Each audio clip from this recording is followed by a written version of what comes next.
The prisoners used scissors to cut a slit in the floor of the train. Then when the train entered a switch track, they used a massive noise as cover to remove a metal plate from the carriage. The guard on the roof didn't notice anything. Next, they inserted the removed metal plate into the floor gap through the joint efforts of several people. They successfully pried open a large hole in the floor, but at this moment the train was moving very fast. Even if they escaped from here, they would certainly be killed by the fall. So now was not the time to escape. Only when the train was about to enter the station and the speed came down could they continue their action. Jimmy took the lead and gave everyone a demonstration. He crawled out of the hole.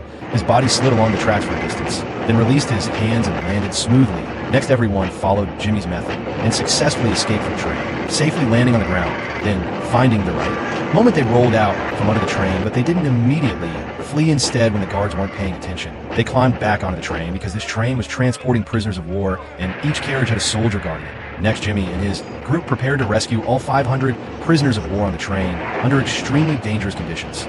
Fortunately, these soldiers were very focused, keeping their eyes on the front carriage the whole time and never. Looking back, this gave Jimmy a good opportunity for a sneak attack. He quietly climbed behind the soldier and strangled him unconscious with a rope. Then he changed into the soldier's uniform, disguising himself as a guard. Seeing this, his companion quickly climbed onto the roof. He was ready to use the same method to replace the guard in the front carriage, but at this time the train had already reached the station and soon stopped. His companion had no choice but to quickly retreat and temporarily halt the action. Since it was nighttime, Jimmy wasn't recognized by the other guards. To avoid suspicion, he could only climb down from the train and rest with them.